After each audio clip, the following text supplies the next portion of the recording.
This is Karen with NewClevelandRadio.net, and it is time for Heart Mojo with Melinda Smith. And Melinda, we've been saying this on and off for the last couple of years as we've been doing this, that, you know, there's always a journey that Hmm. we can get on. And as I was reading the information you sent regarding your guest, who you're going to introduce in a minute, I'm sitting here thinking, where was she when I was my mother's caregiver? Oh, I would have loved to have read what I just read and Hmm. knowing that I was not alone, that it's mm. tough being a caregiver. It sure So, is. Melinda, introduce us to your guest and tell us a little bit about her. Well, I can never do my guests justice. They get to tell me us about themselves. But LaBena Fleming, thank you so much for being here. We met in the senior network. You were a speaker at one of my meetings, right? Correct. Talking about your journey with your mother and a couple of books that you've written. It intrigued me then, and I've been in that position with my grandmother, though I wasn't her caregiver. She lived with me, and my mother lived with me, and my mother was her caregiver for 14 years. Wow. So that's a long time to, go through that process. So you were on a similar road, right? Helping with your mother. So tell us a little bit about you before we get into your caregiving and the books that you've written. Okay. Well, first, I want to say thank you to you both for inviting me to be on the show today. I love taking advantage of any and all opportunities to share information that I have and the things that I've learned. I am a former hospice professional. I retired to take care of my mother who had Alzheimer's and vascular dementia. However, when I retired, I did not know that's why I was retiring. Ah, Yeah. I am a person of very strong faith. I share that unapologetically. And I could hear God's voice saying it was time. And he must have spoken to my husband, who was 8 years my senior, because he at the same time was trying to get me to retire. And having been a divorced single mom, living less than paycheck to paycheck, because I would spend it before the paycheck would come, trying to make ends meet, and then being at a place where I was financially comfortable and felt very stable and felt that if I ever had to take care of myself again, I would be able to do so without the stress. I was very reluctant to leave my job. I loved what I did, which involved part of it involved doing community education. I did Mhm. many talks on caregiver stress and how to reduce it. I did talks on dementia. While with my hospice provider, I became a certified dementia practitioner, which does not mean that I diagnose or treat. It just means that I've Right. taken a lot of classes that enable me to give basic dementia information to the community. And that little did I know how much I would need that knowledge. Okay. Right. It was all a preparation for It you. yeah. really was. And it's like if I think one of the things that I've come to learn over the years is wherever we are in any given moment is exactly where we're supposed to be. We may not understand our purpose at that time. As a matter of fact, we may never have that purpose revealed, but I believe there's always a reason why we are at wherever we are in our journey. I strongly, strongly believe Yeah, that. I do agree, though. I've always said, no, the phrase God never gives you more than you can handle. And I'll say, why does he trust me so much? Yeah, exactly. Exactly. I don't need to be trusted quite that much. And I think he trusts you so much because he wants you to trust him. Yeah, probably. That's what I think. So, at any rate, shortly after, well, my mom had been diagnosed with dementia several years earlier, but she had been fairly independent, fiercely independent, actually. She was the type of woman that wanted to do as much for herself as she could for as long as she could. And she took offense when anybody wanted to do anything for her. Hmm. Her favorite line was, if I stop doing it, I'm going to lose it. So she wanted to do so she wouldn't lose it.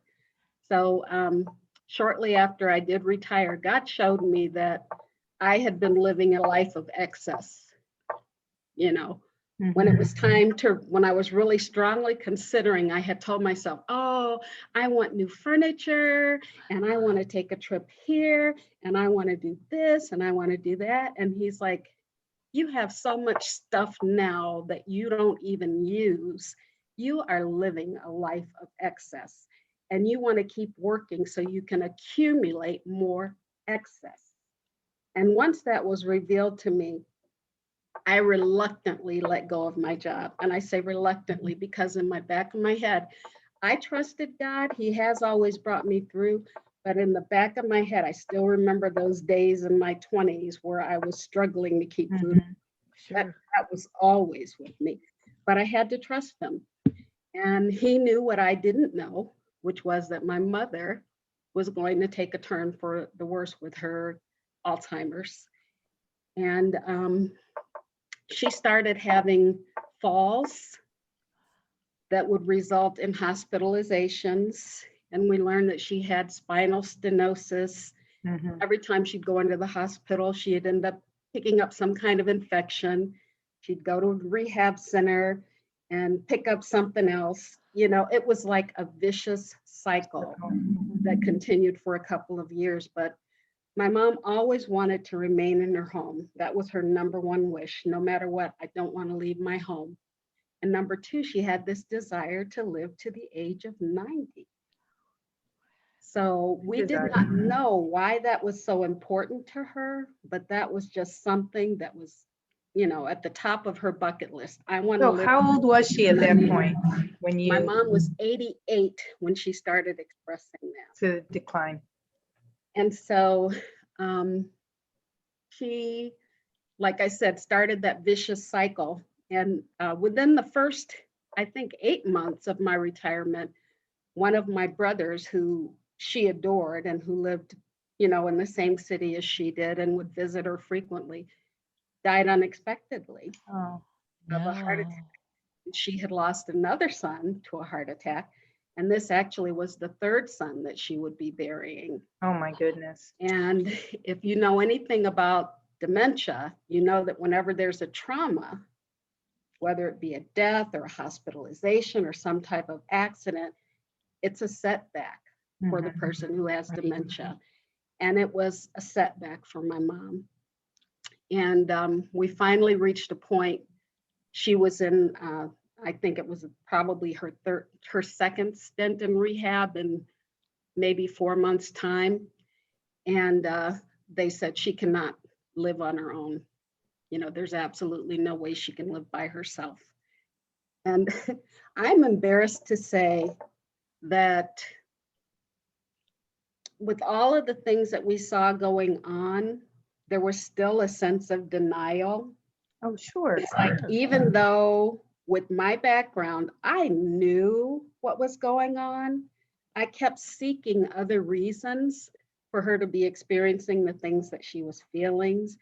I would diagnose this illness or that illness and would actually be right. And then would seek cure. You know, one of the things that I thought she had was hyperparathyroidism, which a lot of the symptoms can mimic that of dementia. She indeed did have hyperparathyroidism. The first specialist we took her to recommended that we do nothing because of her age. I didn't like his answer. We went to another specialist who said, yes, we can do surgery, remove the parathyroid glands, and you should see a reversal of these behaviors. Well, that didn't happen. Everything got worse.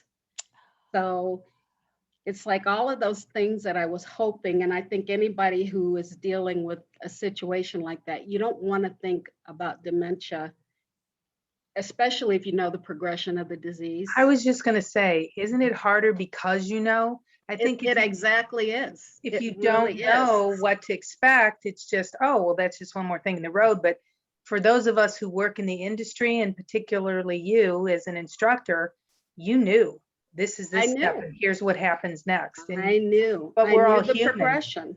I You knew didn't the want to. progression. I knew there was no cure. I dreaded the things that I had heard so many people in the community talk about. You know, the one I dreaded most was, my mother doesn't know who I am anymore. Mhm.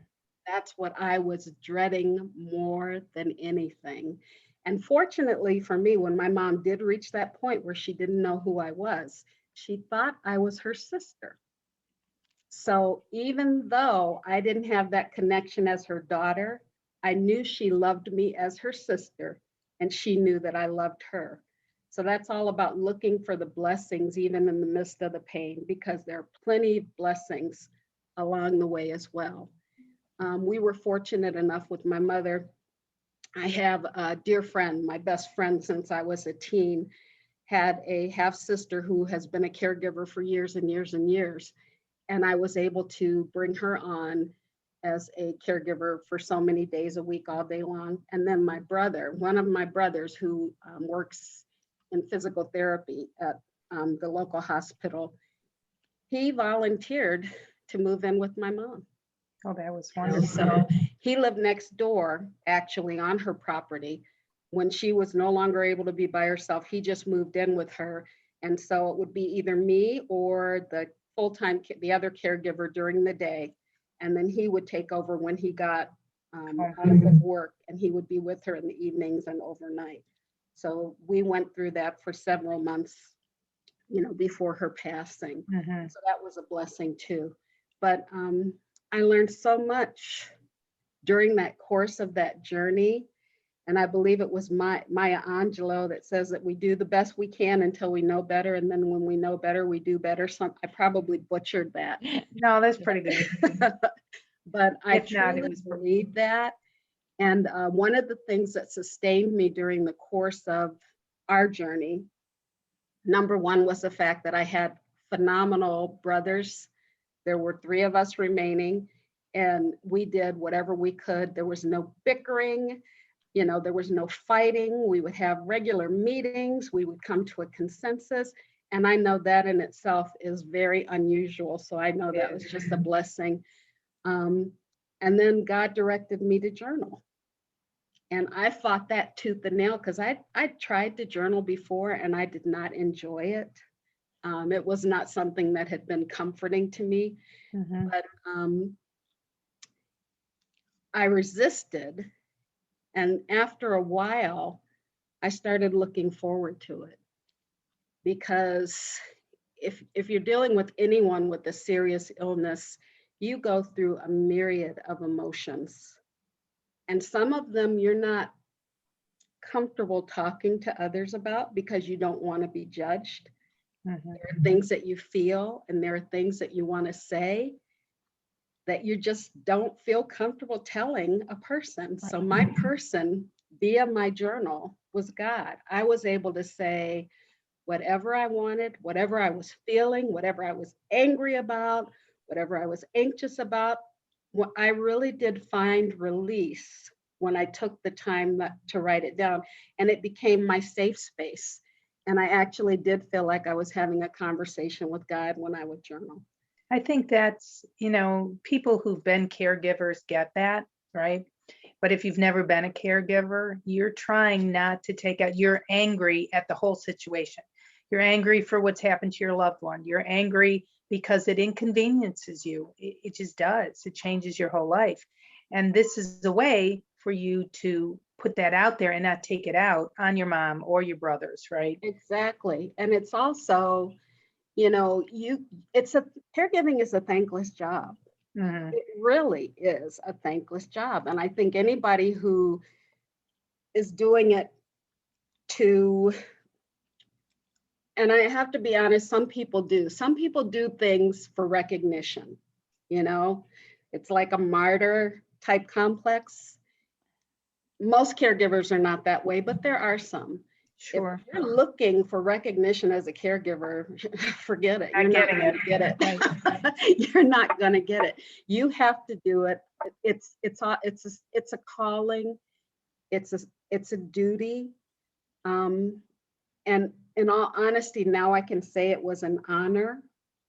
I am really honored, try not to get emotional, to have been obedient to what I felt God telling me, and because of that obedience, he allowed me to spend some time with my mother like I had never spent time with her before. We had not had the strongest relationship when I was growing up, but those things that I missed, I got. Well, there was healing there for you during There that was healing process. for me, and also, which I think was an even greater gift, my brother, the one that moved in with her, if you know anything about dementia, the person with dementia is hardest on their caregiver. Mhm. And I think deep down they feel that, and I have no clinical data to support this, but I believe that they feel so safe with that person who's providing them that care that they know they can do or say anything and that person's still going to show up. It's interesting that you say that because just 5 years ago, my mother had a stroke. Mm. From the stroke, she went blind, but she Oh, thought she could see. okay, I hear Um, you. and we determined that we were going to take her back home and she was going to be at home until whenever. And we had some doctors say it's going to be a week, some said it was going to be years. Um, and I moved in with her, left my family back here in Ohio. My brother came in from New York. And at first, I was angry with him because he was staying at a relative's house. Ah, And I felt at first it was a burden on me until I realized no, I had the best of all worlds because, like you, I got to know my mother. mhm. And, I want to tell people who are out there it's one thing to be a caregiver to a loved one. I could not be a caregiver to anybody else. To a loved one, yes, but And it's a different way of caring. it Well, really is. And I think people have to realize too, because I know a lot of caregivers are very resentful towards loved ones who are not doing as much as they feel they should be doing. Right. Everybody cannot be a caregiver. Right. They really cannot. it's a Everybody very special needs calling to be able to do the that. patience and the skill. Um, it's a chore, bathing my mother. Oh my God. Mhm. That was hard for me, but I can imagine how hard it was for my brother. Mhm. Absolutely. He did everything. He did even more than I did. But the beauty, I think, of the time that he got to spend with my mother was, she had been so hard on him and so mean to him for years during the course of this illness, and he took it. He would come back and come back and come back. But during that time that he was caring for her, there was a beauty that I got to see in the moments that they shared together. Initially, I was a little jealous, but then I thought, I am so grateful that he is able to feel this unconditional love when before all he felt was the badgering and the meanness and the anger, and you felt like she hated you. But he was able to experience those moments. And I really believe towards the end that she may have thought he was her father because Mhm. they're similar in height. They both had bald heads, they had similar complexions. I think she may have thought he was her father. And, she would call for him. She would do whatever he asked her to do. If I couldn't get her to do something, I'd call him and he'd get on the phone and he'd, tell her, and then she'd do it almost all the time. And even with her passing, I would spend every Friday night overnight. The other days I would come just during the day, but on Friday nights I would spend the night, and one brother would take another brother grocery shopping. I'd stay with mom, do this other stuff. Well, this particular week, she had had a couple of episodes of things happening during the course of the week. And she had been put on a watch, they thought she wasn't going to make it for a couple of days. So I'd spent more time with her during that week and stayed overnight. Well, she rallied, which is common. Very common. Near death, they do rally. And she rallied to the point she was taken off of hospice watch. And, she looked like she was, she sat up in her bed, she ate, she did all this other stuff, she's fussing. And I'm like, I'm not going to stay tonight. And wouldn't you know that was the night she passed away? I think That was the night she Yeah. passed away. it's very common, at least what I understand, and a few people that I have been with most of their till the end, they have a minute of clarity. It's almost Yeah. it's almost like the brain kicks in, the heart kicks in and says, it's a gift. It's a moment of clarity for can whoever's there for themselves. I can remember the hospice nurse calling me at one point and saying, you better come, you better come. And I get there and I'm like, oh, hi, honey. It's like, Well, my grandmother, Really? like I said, she had for 14 years and they moved in with me for a year. So the gift of that was my children, who were young, 3 and 6, had time with her, their great grandmother that they wouldn't have had. And she behaved like a child. So she was Yes. really at the level of my 3-year-old. Yes. And they got along great. They would color together. They'd eat cheese curls together and cookies because that's all she wanted at that point. And you know what? She was 93. Let her eat what she God bless her. Right. It's funny So- that you go ahead. I'm sorry. No, that's okay. So it was just a blessing that they had the opportunity to have that time with her and the pictures. And we wouldn't have had that if we had just put her in a home somewhere. My mother still cared for her until she couldn't physically care for her anymore. It just wasn't possible. But her moment, she did have a moment of clarity from the nursing home. She wasn't in there, but not even a year, I think. She called me, talked to me by name, had maybe a 3-minute conversation, and then she was gone. Mm. But I cherished that 3 minutes because she remembered me Right. for that when she hadn't, right? The kids were just other kids to That was a play gift. with. Right. That was a gift. Yeah. That was a gift. So anyhow, sorry, just throw No, that in. I mean, I try and encourage people to, instead of focusing on what their loved one has lost, look at what they have now. Mhm. Be in the moments with them. Try and think about things that used to bring them joy, like playing, certain music. Even when they're unable to do anything else, you can still play music. I can remember I was playing some music for my mom at one point. Her sister's name was Nettie. And she said, Nettie, is that you singing? I said, yes, Lottie, it's me singing. So, but yeah, I just, again, caregiving is a calling, I believe. I don't believe everyone can do that. Everyone has that calling. And I think that as caregivers, we need to recognize when there's more than one caregiver involved, that just because someone does something differently than you does not mean they're doing it wrong. Right. Or that you're doing it better. And I think that's something that we as caregivers have to recognize and not become so bristly when people question what we're doing. And there was a quote that I read, and I wish I could remember who said it, but it was, what other people think of you is none of your business. Mm-hmm. It doesn't matter. You do the best that you can until you know better. And then when you know better, you do better. Mm-hmm. And I think after, well, I don't think I know, after our journey with my mom, well, I want to back up a little bit, because my mom had been adamant during the course of that journey that she wanted to prepay for her funeral. And I was appalled. And it's funny to think of that, because I had worked for hospice and I knew what happened when people didn't plan ahead. And here my mother is asking me to do this for her. And I had that superstition that, oh no, because if we do it, then that's going to happen, Mm-hmm. And it took me months really to get to a place where I was able to do that.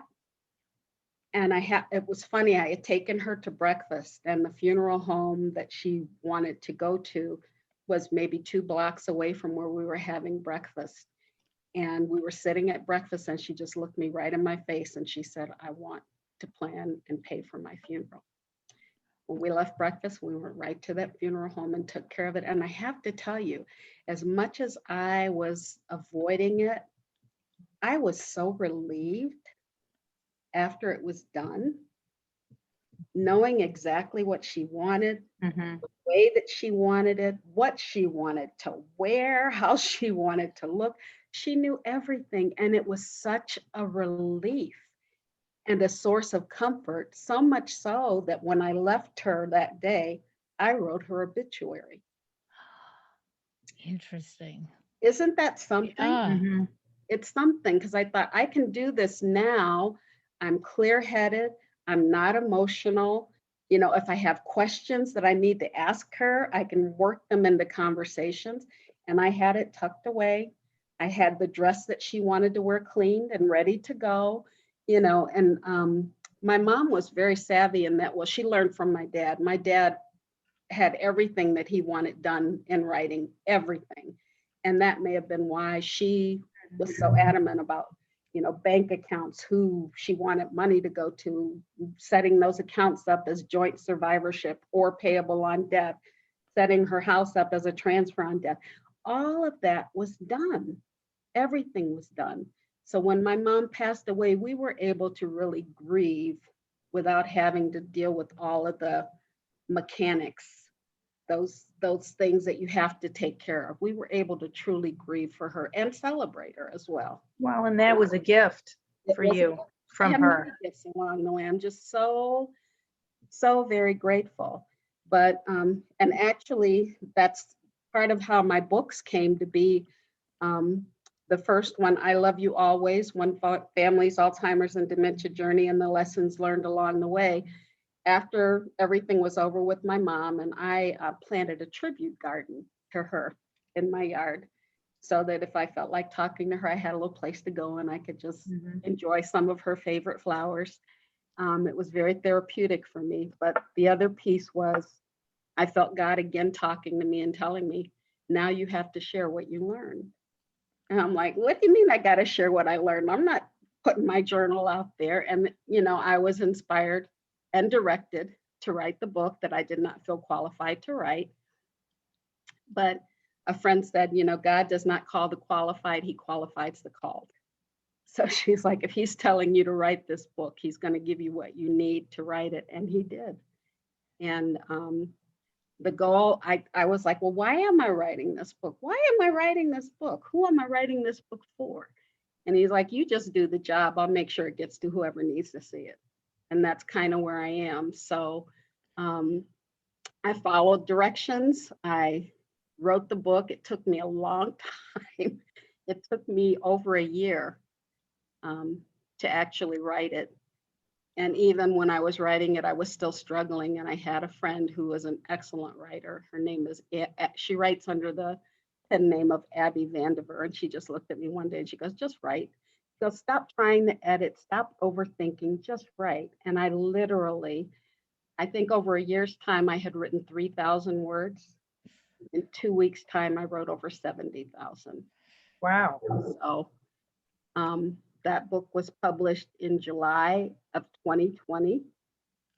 It did become a #1 Amazon bestseller, actually. Very good. It doesn't mean it sold a ton of books. It just means that Right. in the categories that it was listed in, it managed to hit #1. Right. And again, my goal was to give an honest depiction of what it's like to be a caregiver, and especially a caregiver for someone with dementia, because we know the behaviors, you know, that are so disturbing and that it's so easy for us to take personally. I wanted to just really share, you know, as she progressed in her disease, the behaviors that I saw in her as that disease progressed. And I was brutally honest. And then I also wanted to share the different lessons that I learned, you know, like the importance of pre-planning, the importance of listening to your loved one when they're speaking, the importance of looking for the blessings that are along the way. And I needed to share scripture as well, because that's what sustained me most in the course of that journey. The one of the things that reasons I wanted you here on the show was because that's the point of this Heart Mojo. I had in my own journey that I was on, And I was sharing the good, the bad, the ugly, and made it humorous when I could. And Karen found me on Facebook, and she's like, you need to do a podcast. And I'm like, why? No one's going to listen to me. You said the same thing with the book. I'm going to write a book. Who's going to read the book, right? But I think you're put there for a purpose. And so my purpose is to look at life's challenges and bring people out to tell their story like you, and let them know it's okay. And sometimes there's not good things that happen through it, but you can look for the blessings out of it. Absolutely. And this book is it's an emotional roller coaster because my mom was funny. She was funny. So you could literally find yourself laughing hysterically one minute and then sobbing hysterically the next, because it's just such a roller coaster ride. I find it interesting when you say that, you talk about God leading us. The morning that I got the call that my mother had her stroke, just prior to that, I was looking out on my patio and I had this one lone spider plant that was being suffocated. And I just went out there, dug it up, and I replanted it in an area. There was nothing else. And within an hour, I got the call. We rushed to get up to Michigan to be with her. I was up there for 3 months, and totally forgot about this little plant that needed nurturing. But I came home and it had tripled in size. Isn't that something? Wow. And it is now, it's taking over my back patio. And when I look at it, I think, this is part of my mother's energy is there. And prior to that day, I never would have looked at it that way, but there was a reason I had to move it. And now when I look at it, it means something to me. And I keep telling my boys, That's really a beautiful story. when I'm gone, you've got to dig that plant up and you got to take it to one of your houses. And I thought I was finished with my assignment when I wrote I Love You Always. I thought I was finished, and it was like, oh no, there's more. So that was the impetus for my second book, The Caregiver to Caregiver. I have such a heart for caregivers now that I've gone through it.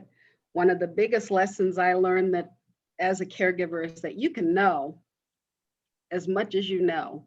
You can know more than anybody else, but knowing doesn't teach your heart how to feel.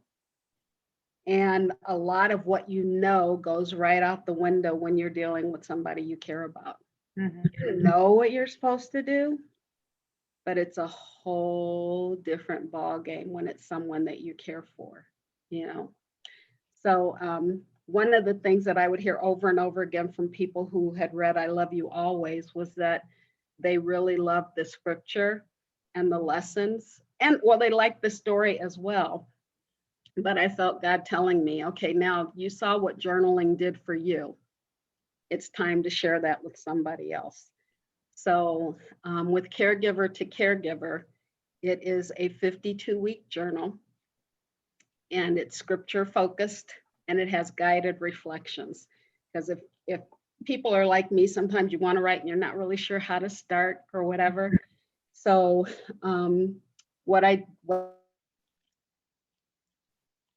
Oh no. So our internet has frozen a little bit, and hopefully LaBena can get back in. That's a tough one. She was Yeah. in the middle of a good story for all of us. I think it's also Talking about, Oh, there she is. we lost you for a minute, huh? Yeah, you Yeah. froze. Did I freeze or you Yeah, froze? no, you froze. Oh, and Yeah. see, on my end, Melinda, you were frozen. Yeah, no. Okay. Well, Isn't that funny? Oh, okay. And we're going to push right So, through that yeah. freezing challenge Yeah, and exactly. keep going. And So, for example, the Caregiver to Caregiver book is broken down into sections. One of the things that I haven't spoken of, and it's really the most important thing for a caregiver, is self-care.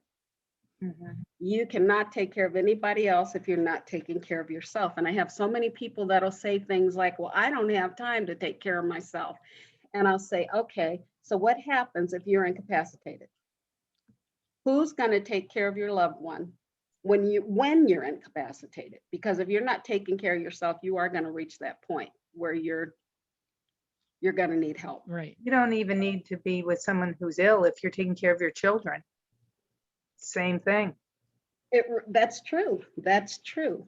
So what I tried to do with each of these sections, like the sections in this book, I have preparation. So how to prepare as much as you can for the caregiving journey. I have a self-care section. I have a section on actually caregiving. I have a section on alternative care. What happens if you do have to place your loved one in a care setting? Or what happens if you do, what should you do if you do have to hire somebody to come into your home? And I have a later for advanced disease caregiving, and then I have a final thoughts section. But again, under each section, I do have, like under self-care, I have, come on now, the scripture focus for the month, and then I have a scripture focus of the week. For example, we are troubled on every side, yet not distressed. We are perplexed, but not in despair, persecuted, but not forsaken, cast down, but not destroyed. And that's 2 Corinthians 4, 8, and 9.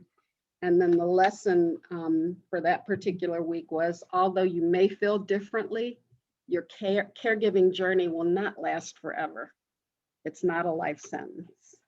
And there's room to journal. And then the reflection I had on this particular week was, when was the last time you did something nice for yourself? Have you had the luxury of taking a long hot bath while listening to soothing music and relishing the aroma of a scented candle? Have you made time to visit or speak with a beloved, trusted friend or family member? Are you a member of a support group, either online or in person? I can imagine you saying, who has time for all that? The truth of the matter is, you have to make time. If you fall ill, who will care for your loved one? Ask God to help you see moments in time that you can devote solely to yourself.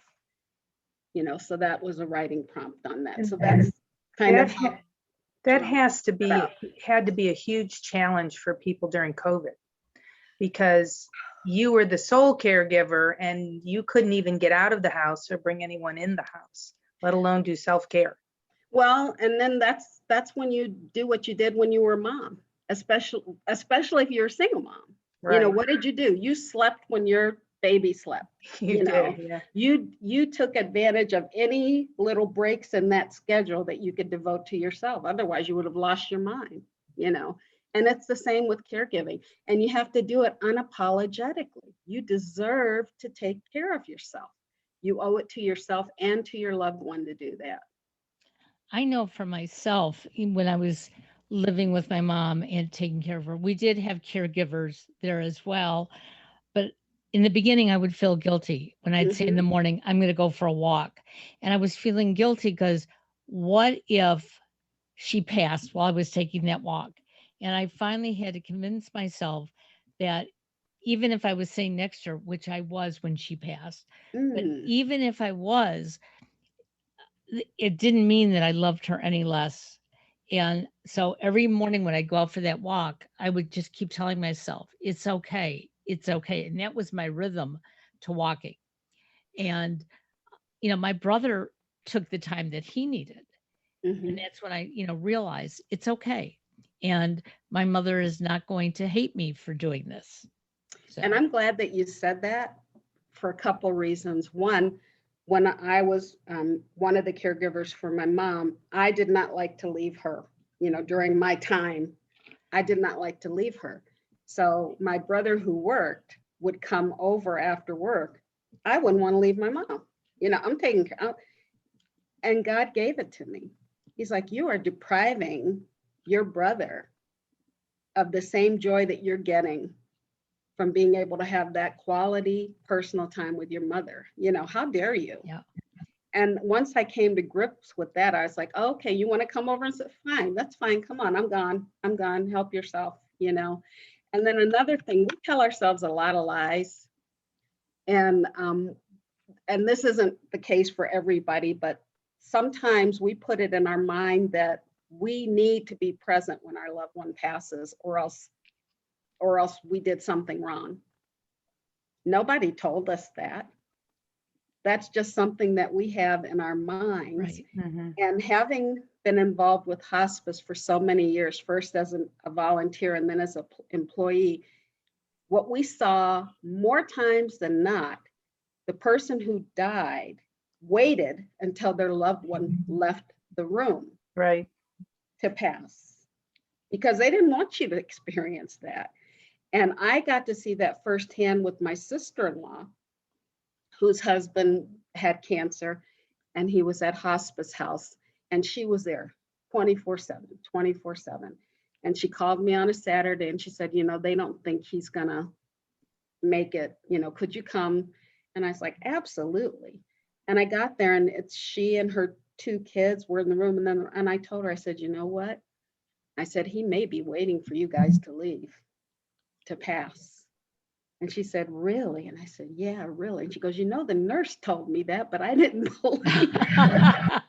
So we went and sat in the atrium, and still it was, dragging and dragging. And I finally said, you know what? He might be waiting for somebody to tell him something.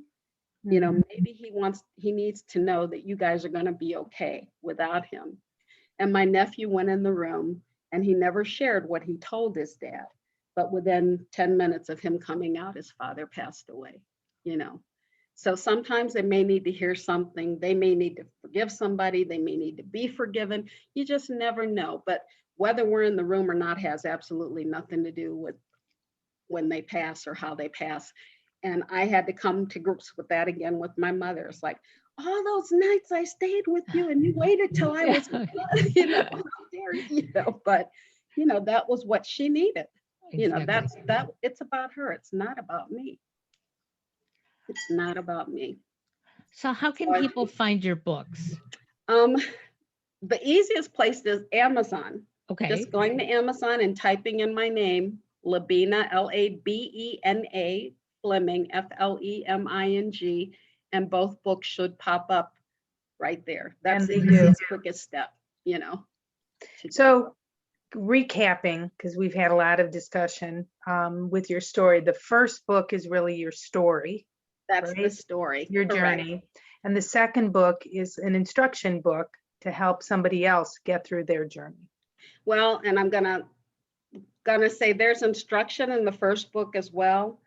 And the second book is a journal, and That's the actual instruction. So journal. there's instruction with both, but the second book actually is like an abridged version. It doesn't include the story. It just includes the lessons, the scriptural reference, reflections, and space for you to write. So it can stand alone, is what you're saying. Yeah, and I did that intentionally because initially I thought I was to write a journal specific to I Love You Always. Mm-hmm. And it's like my little voice again was like, why would you restrict that to dementia? Even though I don't feel I Love You Always is only dementia. I think that it's relevant to anyone who is caring for someone with a serious illness. I really do. agree. Someone Absolutely. in advanced stage. But the caregiver to caregiver, absolutely. I think it is geared more towards taking care of someone elderly as Mhm. opposed to someone younger, but any illness at all. So tell me, did she make it to 90? I'm not going to tell you that. You have to read the book to find out. Oh, very good.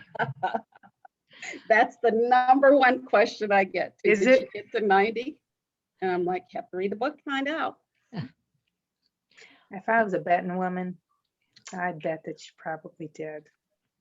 Well, But we'll have to find out. We'll have to find have to get through the book and then read it and come back and have you on, and then you have to answer the question.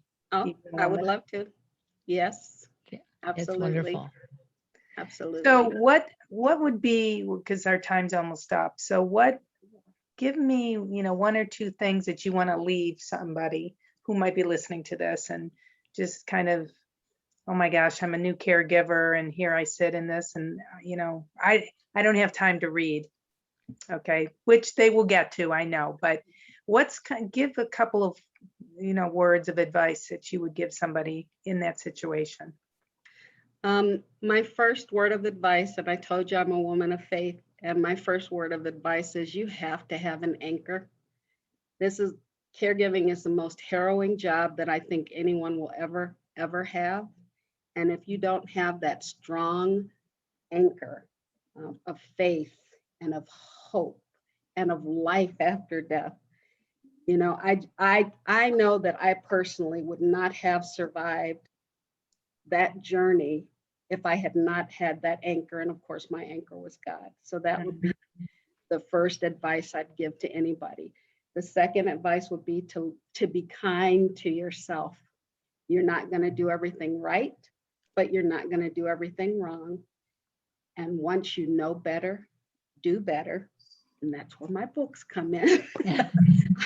My goal is to help you know more so that you can do better. But be kind to yourself, take care of yourself, and look for the blessings along the way. Very good. I thank you so much for being on today.